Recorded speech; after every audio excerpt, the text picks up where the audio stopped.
Apa bedanya masjid dengan musola? Karena rumah kami lebih dekat dengan musola. Kita bicara tentang fikih, nomenklatur fikih.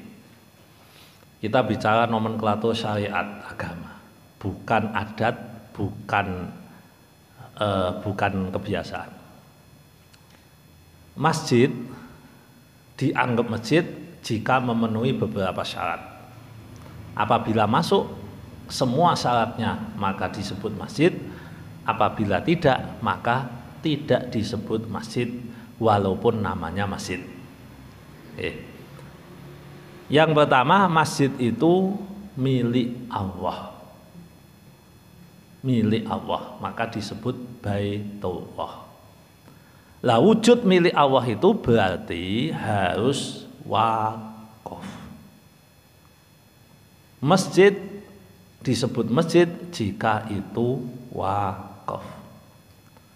Kalau bukan wakaf, maka belum dikatakan sebagai masjid. Nah Pak, ini masjid udah wakaf tapi belum sertifikat. Sertifikat tidak dihitung, itu administrasi. Yang kita maksud di sini wakaf adalah yang secara sah, legal menurut aturan syariat. Jadi umpamanya ada orang, Pak saya mau wakaf ini untuk masjid. Nah ini kan wakaf namanya. Syarat pertama udah masuk. Kalau bukan wakaf berarti bukan masjid. Emang ada yang tidak wakaf? Loh ya banyak. Di sebagian kantor. Saya beberapa kali nanya ke beberapa kantor yang punya masjid. Masjidnya ini gimana? BMN, barang milik negara. Kalau itu inventaris milik negara, berarti belum diwakafkan. Kalau itu yang terjadi, namanya masjid, tapi statusnya bukan masjid, itu namanya musola atau apalah, itu tempat sholat gitu aja. Itu jenengan ke bandara, itu masjidnya bagus, tapi milik PT Pelindo. Kok Pelindo? Angkasa Pura. Panjenengan datang ke kampus, wah ning Undip ana masjide, ning UNES ana masjide, cek aja. Kalau memang itu bukan milik Allah, maka bukan Baitullah, bukan masjid. Nah, jadi yang pertama adalah wakaf. Statusnya adalah wakaf untuk Allah. Yang kedua, ada bangunan yang diperuntukkan untuk sholat. Pak niki wakaf berarti masjid. Lalu dibangun kanggo TPG ngono kok berarti ya mboten masjid kan? Ini wakaf, tapi bangunannya tidak diperuntukkan untuk sholat. Emang boleh wakaf tidak untuk sholat? Ya boleh. Lawang wakaf untuk kuburan baik boleh. Wakaf untuk jalan, rumah sakit boleh. Nah, walaupun itu wakaf, tetapi karena tidak diperuntukkan untuk sholat, berarti bukan masjid. Kan begitu Bapak Ibu. Jadi ini harus terwujud.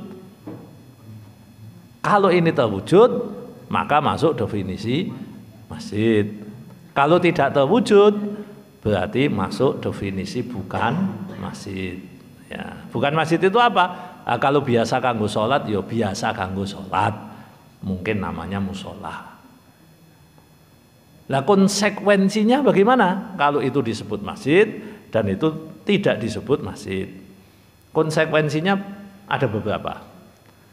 Pertama, ketika Nabi mengatakan panggonan sing paling apik kanggo salat kuwi kan masjid ya. Atau Nabi mengatakan tempat terbaik di muka bumi ini adalah masjid. Nah, berarti kalau itu masjid masuk kategori tadi. Oh, berarti sing dimaksud Nabi panggonan sing terbaik ya iki masjid itu. Lah kalau itu tidak masjid berarti tidak termasuk yang disebut Nabi tadi. Itu konsekuensinya. Yang kedua, konsekuensinya berarti jenengan kalau masuk itu masjid sunnah tahiyatul masjid. Tapi karena itu bukan masjid, maka tidak sunnah tahiyatul masjid. Begitu. Kemudian panjenengan masuk masjid sunnah i'tikaf. Begitu masuk nawaitul i'tikaf fi hadzal masjid lillahi ta'ala. Begitu. Jika itu bukan masjid, berarti jenengan tidak bisa i'tikaf di situ. Itu konsekuensi logisnya. Terus kemudian mengenai hukumnya, wanita haid, nifas, orang yang sedang junub tidak boleh masuk masjid. Karena terdefinisikan masjid, tidak boleh. Tapi kalau tidak terdefinisikan masjid, boleh. Nah, kan begitu hitung-hitungannya. Konsekuensinya begitu. Lah Pak, kita Jumatan tidak di tempat yang disebut masjid? Boleh. Jumatan boleh tidak di tempat yang disebut masjid. Syaratnya kan bukan tempatnya kalau Jumatan. Syaratnya adalah manusianya. Menungsiane 40, mustautin, mukim, kuwi cara madzhab Syafi'i. Nek madzhab liyane yo ora perlu ngoten-ngoten, sing penting ana wonge ngono wae. Nah, dalam konteks ini ulama Indonesia banyak yang mengikuti bukan madzhab Syafi'i, karena nek madzhab Syafi'i angel. Madzhab Syafi'i ini ku ado angel nek urusan Jumatan. Mestinya nek Jumatan 90% Jumatan di sini itu baleni. Nek anut Syafi'i minded lho nggih. Nuwun sewu, anut Syafi'i minded lho nggih.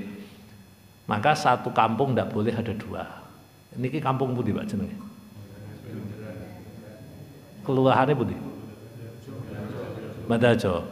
Lah masjidnya nek kalih ngene niku beda. Kalih Kepodang satu.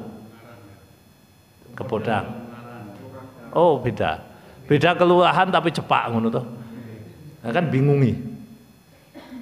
Padahal satu wilayah hanya boleh satu. Nah, kan mumet. Baleni kabeh toh. Baleni kabeh. Sing entuk pokoke sak wilayah siji. Nah, kalimat wilayah kuwi piye? Apa LT? Apa LW? Apa ini? Lah nek zaman Nabi biyen sak Madinah disebut sak wilayah. Sak Madinah. Lah ya contoh to ngene iki carane. Makanya wis ora apa-apa kene Jumatan kono Jumatan ora apa-apa. Itu. Terus kemudian jumlahnya kudu 40 ke penduduk itu situ semua lho Bapak Ibu. Mboten namung mukim, mustautin. Nek mukim kuwi cah kosan jenenge mukim. Ora diitung cah apa niku, mustautin. Mustautin ini memang niate omah ning kono ora niat pindah. Nek ning kono dinas 20 tahun kan niate pindah. Ya berarti udah mustautin, ora diitung wong 40. Tuh wong 40 kuwi nek pas khotbah kudu melek. Padahal sakniki nek do khotbah do tuwu. Padahal kudu melek, Pak. Karena apa? Harus memperdengarkan rukun khotbah pada 40 wong. Pilih ngitung piye jajal nek zaman saiki. Angel akhire ya madhape ngaleh wae urusan iki. Nek sing mboten gelem ngaleh Bapak Ibu harus diulang. Karena untuk mensyaratkan 40 itu harus ada identifikasi. Berarti Jumatane di absen. Sing masuk absen mung wong kene tok. Lah piye jejal? Berarti wong kene engko diitung. Umpamane mriki kampung mriki diitung. Sing teko mau wong 20. Sing Jumatan kebak tapi wong pasar, wong dolan, tonggo, cah kos-kosan, sales, wis pokoke macam-macam kan. Akeh, tapi mustautine 20 baleni. Waduh. Oh ampun galak-galak apa ngono. Lah iya makanya akhirnya para ulama di Indonesia yo sing urusan-urusan kuwi aja abot-abot lah. Masane engko nek mbaleni kabeh malah do Jumatan. Jumatan isih kon salat duhur. Karena di Sumatera itu praktiknya begitu, Pak. Di Sumatera itu banyak yang praktek begitu, di Jambi, di Sumatera yang lain itu banyak. Angger ana ngeten niku, ya wis.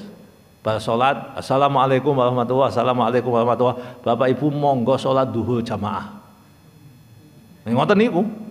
Nah, jadi sholat duhur jamaah, wis Jumatan, sholat Jumat, langsung sholat duhur jamaah. Itu banyak. Di wilayahnya Ustadz Abdul Somad itu hampir semuanya begitu. Karena mereka pemegang teguh madhab Syafi'i tidak pindah-pindah. Nek wong Jawa, kiai-kiai Jawa niku ada gelem pindah. Dalam konteks itu ya, konteks itu.